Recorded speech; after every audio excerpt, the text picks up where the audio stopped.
citações e intimações, parte 2, das partes dos sujeitos processuais. Bom, então nós vamos começar a falar sobre crimes contra a administração pública. Então vamos falar hoje sobre sentença e coisa julgada. Vamos começar a nossa aula de inquérito policial. Vamos começar a falar do Tribunal do Júri.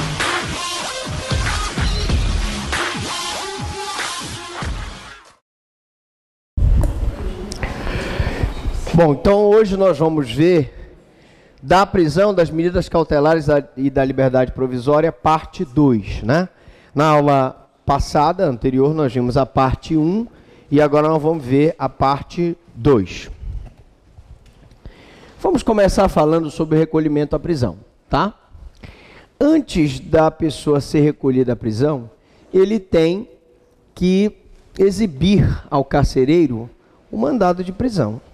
O carcereiro não pode levar na prisão e nem manter alguém preso sem um mandado, sob pena de haver a configuração do crime de abuso de autoridade previsto na Lei 4898/65. Então ele será entregue cópia assinada pelo executor da ordem, no caso policial, civil ou militar, e apresentada a guia expedida pela autoridade competente. A guia expedida deve ser assinada por uma autoridade judicial. Devendo ser passado o recibo da entrega do preso. Passado o recibo estou te entregando aqui o preso, assina aqui. A partir daquele momento que o carcereiro assina, a responsabilidade pelo preso passa a ser do carcereiro, tá? Com a declaração de dia e hora, porque a partir daquele momento que ele passa a ficar preso, conta o prazo para a prisão temporária, conta o prazo de 81 dias para a conclusão, em tese, do processo, se ele estiver preso durante a instrução processual, tá? Em qual estabelecimento penal cumpre-se a prisão cautelar? A prisão definitiva, tá? É uma coisa, mas a prisão cautelar é outra. Onde é que se deve cumprir a prisão cautelar? Em cadeia pública. Portanto, o cumprimento de prisão cautelar em delegacia de polícia, em quartel da Polícia Militar, não é legal. Ele deve ficar preso em cadeia pública.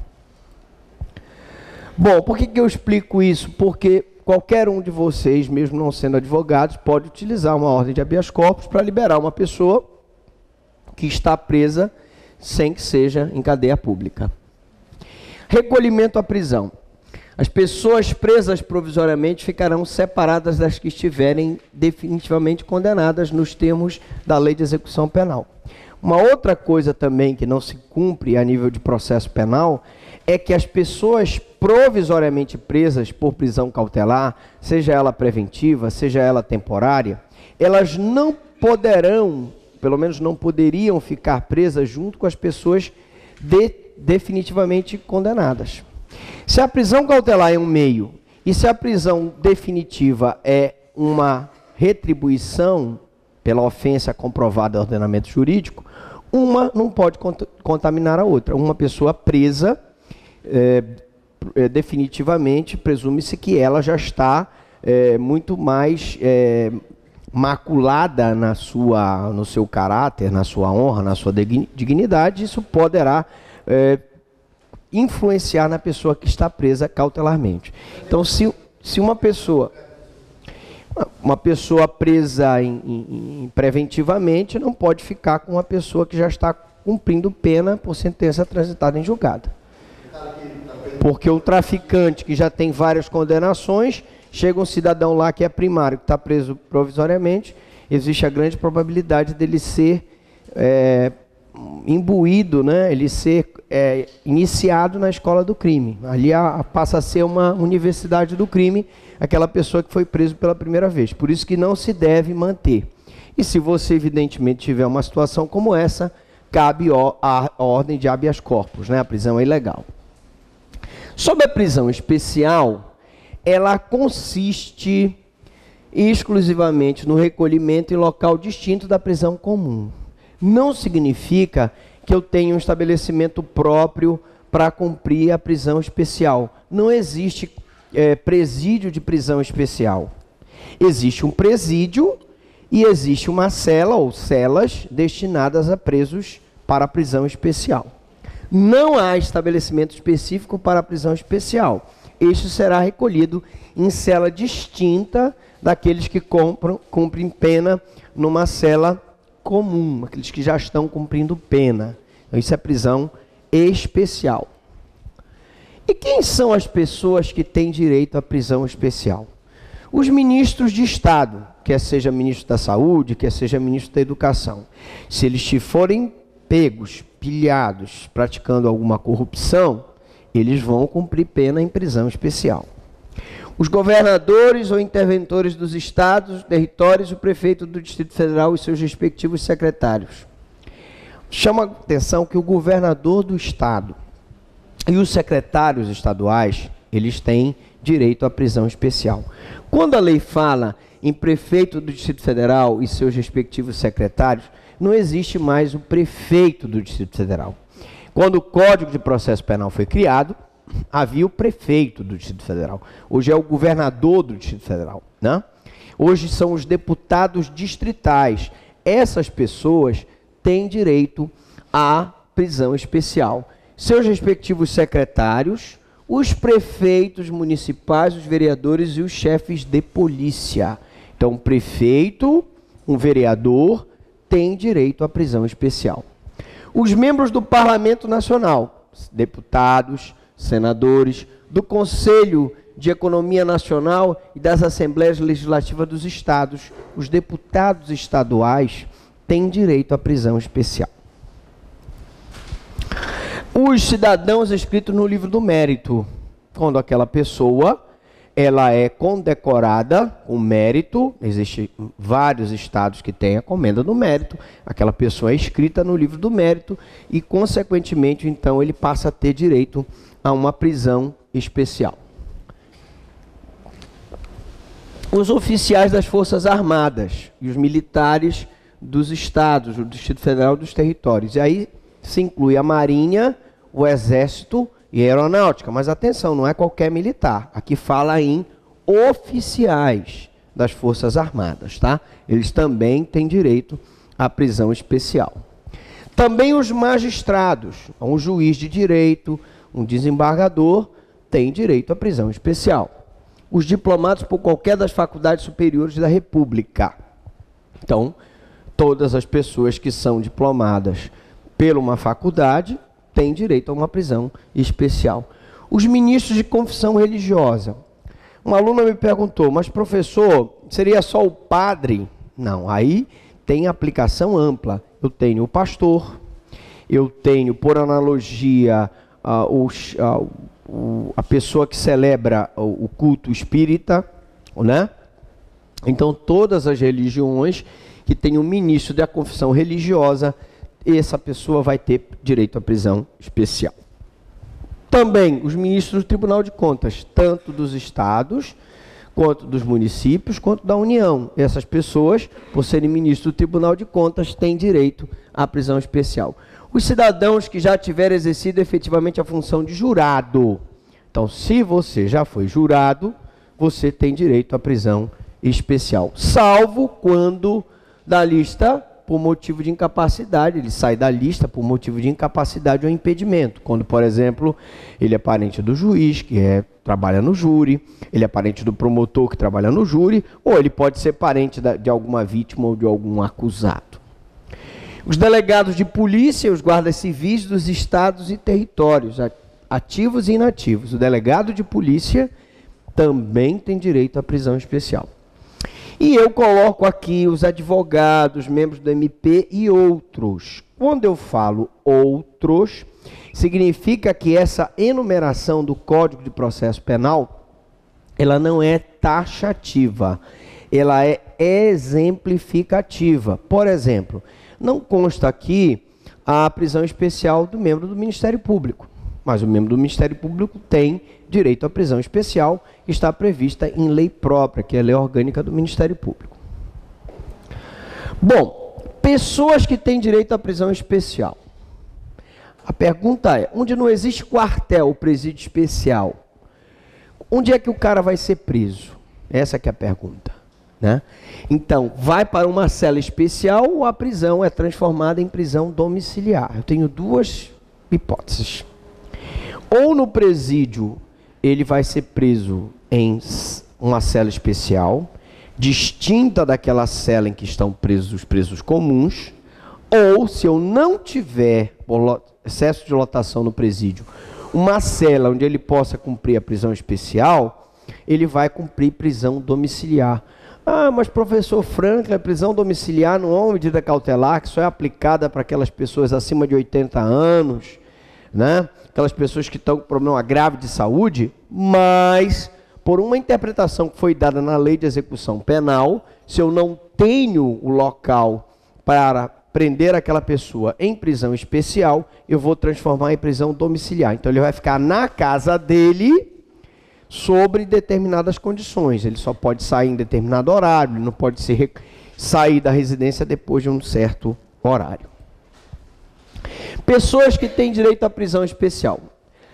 Um detalhe que muita gente se esquece é o seguinte: depois do trânsito em julgado da sentença penal condenatória, cessa a prisão especial. O que significa isso?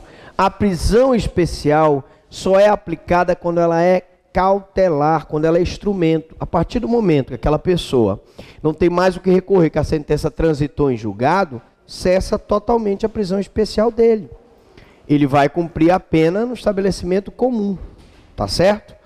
Outra coisa que vocês devem ter estranhado é a ausência do nome do presidente da República.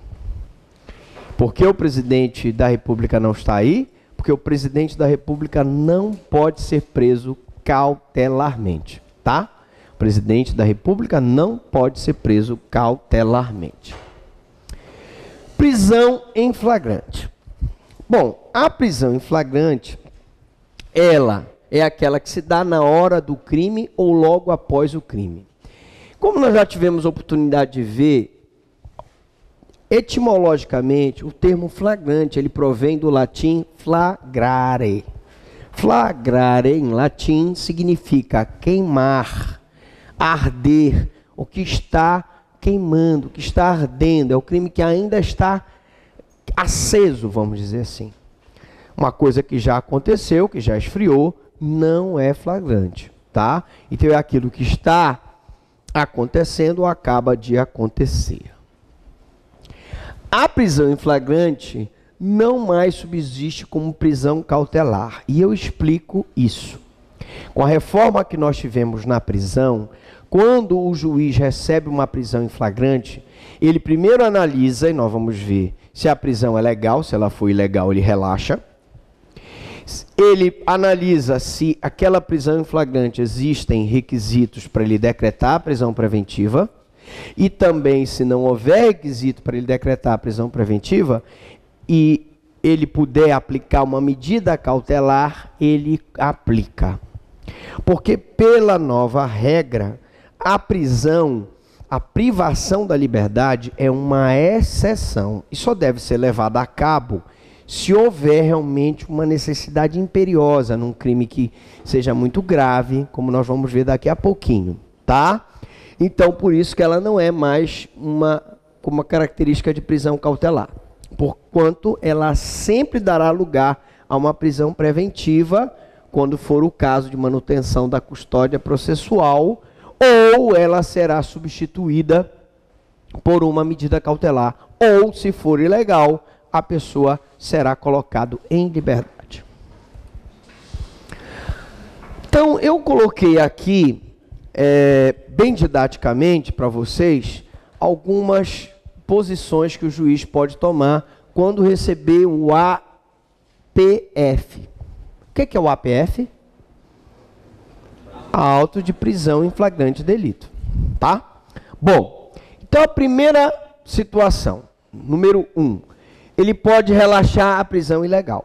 Ora, se a pessoa for presa em flagrante delito e não existir o flagrante delito, porque o crime não foi praticado, a pessoa não foi presa logo após o crime ou na hora do crime, não havendo flagrante, não há possibilidade dele ser preso em flagrante. A prisão vai ser relaxada. Ou também porque, nós vamos ver, e não se preencheram os requisitos do flagrante. Nós vamos ver a questão da nota de culpa, nós vamos ver que tem que ser ouvido o condutor, nós vamos ver que tem que ser lavrado pelo delegado de polícia, não pode ser lavrado pelo escrivão. Então, se houver alguma quebra dessas formalidades legais, a prisão em flagrante será ilegal, portanto, será relaxada. Número 2. Ele pode converter a prisão em flagrante em preventiva. Tá?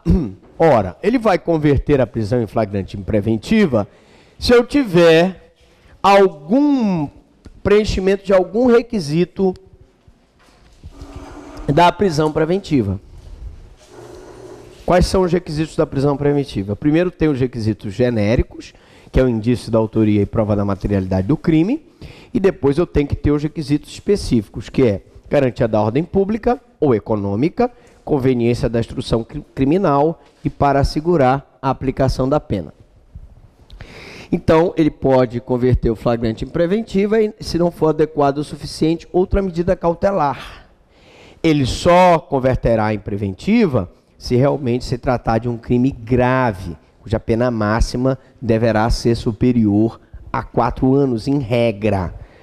Tá? Mas o ideal, pela nova sistemática, ele converter aquela prisão em flagrante numa medida cautelar, de comparecimento obrigatório a juízo para informar suas atividades, de não se ausentar do distrito da culpa, de prisão domiciliar, de monitoramento eletrônico. Então, hoje, a nova sistemática impõe que o juiz tente, de todas as formas, evitar a segregação da liberdade do indivíduo. Tá? Lógico, se for um crime grave, que houver necessidade da decretação da prisão preventiva, isso será feito. E, num terceiro momento, conceder a liberdade provisória com ou sem fiança. Toda essa aula se retrata nesse nosso slide aqui. Ou eu vou falar de prisão, ou eu vou falar de medida cautelar, ou eu vou falar de liberdade provisória com ou sem fiança. Porque se o crime for afiançado, afiançável, eu posso pagar a fiança para responder o processo em liberdade. Uma outra forma da pessoa responder. Fundamento do flagrante. O flagrante, ele requer ordem escrita e só deve ser mantida quando necessária. Quando eu digo ordem escrita, é que o flagrante, na verdade, ele é reduzido a escrito. Se uma pessoa é presa em flagrante delito, isso deve ser convertido num documento escrito, que são os autos de flagrante delito. Né? E também só deve ser mantida quando necessária. Se não houver necessidade da pessoa ser presa em flagrante delito, essa prisão será transformada numa medida cautelar, ou se for afiançável, ele vai pagar a fiança e vai responder o processo em liberdade. Fundamento do flagrante: evitar a fuga do criminoso e, às vezes, para evitar consumação do crime. Hoje nós recebemos um BOC de 2 adolescentes que pegaram uma moto e, todos dois de capacete, atacaram uma moça que estava com uma bolsa da Louis Vuitton. Mas a bolsa era falsificada, evidentemente.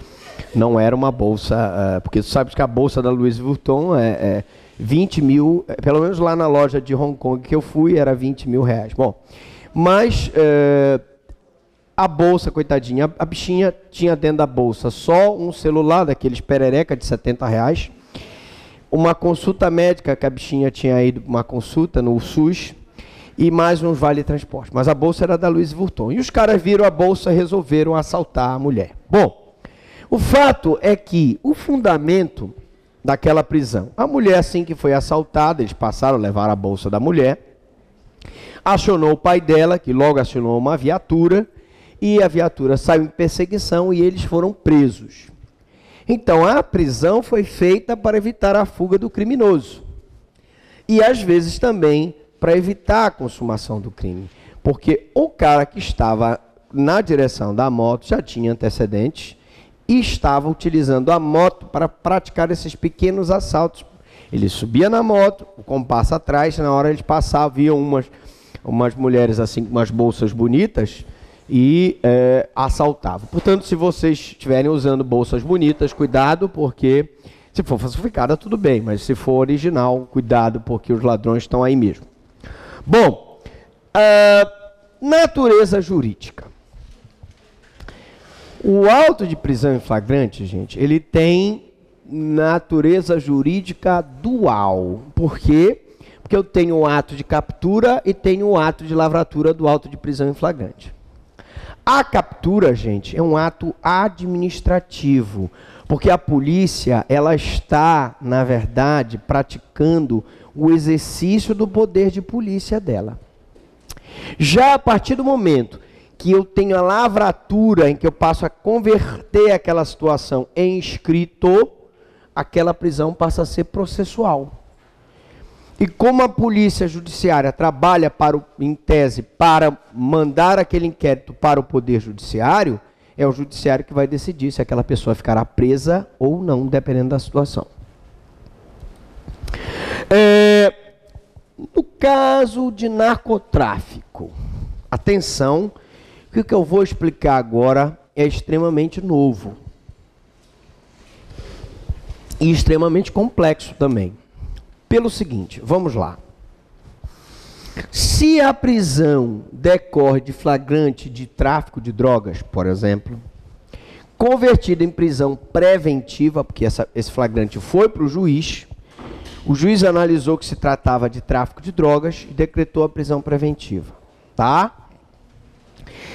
Descabe a concessão de liberdade provisória, já que a Constituição Federal e a Lei de Drogas 11.343/06, ela não permite a concessão de liberdade provisória para os crimes de tráfico de drogas. Todavia, ressalto para os senhores que eu já vi essa novela antes. Quando a Lei de Crimes Hediondos, a 8.072/90, veio e disse que não se poderia conceder nos crimes hediondos liberdade provisória, houve quem recorresse para o Supremo, para o Superior Tribunal de Justiça, e começaram a sair várias decisões dizendo que uma lei não pode revogar a concessão do benefício da liberdade provisória. Tá? Então, sob que fundamento? Sob o fundamento de que você impedir a liberdade provisória concedida pelo juiz, você está tirando o poder discricionário do juiz. Segundo, você impedir a liberdade provisória, você está ofendendo o princípio da dignidade da pessoa humana, porque você impede aquela pessoa de voltar ao convívio social, e voltar ao convívio social significa ele se ressocializar, que é uma das finalidades da pena. E terceiro, trata-se também da impossibilidade da individualização da conduta. Porque eu posso ter um traficante, que é uma pessoa que pratica o tráfico internacional, e posso ter um pequeno traficante, que na verdade é apenas um mero laranja, o aviãozinho da organização. E eu tratar os dois da mesma forma é totalmente desproporcional. Eu quero dizer para vocês que também o dispositivo que proibia a concessão da liberdade provisória na Lei 10.826/03, que é o Estatuto do Desarmamento, caiu por terra.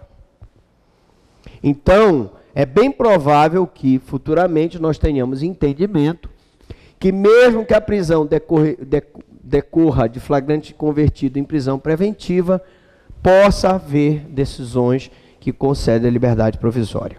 A regra é que, sendo um flagrante convertido em preventiva, não cabe liberdade provisória pela impossibilidade da lei de drogas, que proíbe a concessão da liberdade provisória.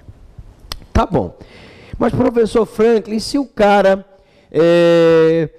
se a prisão dele decorre de prisão preventiva, tráfico de drogas, essa prisão preventiva foi decretada no curso do inquérito ou da ação penal, poderá ser, neste caso, revogada, e caso não subsistam os motivos da prisão preventiva. Veja, eu tenho dois casos diferentes. Um, em que o juiz recebeu a prisão em flagrante, ele foi preso em flagrante, essa prisão foi convertida em preventiva, e essa preventiva, em tese, não pode ser convertida em liberdade provisória. Aqui não, ele não foi preso em flagrante.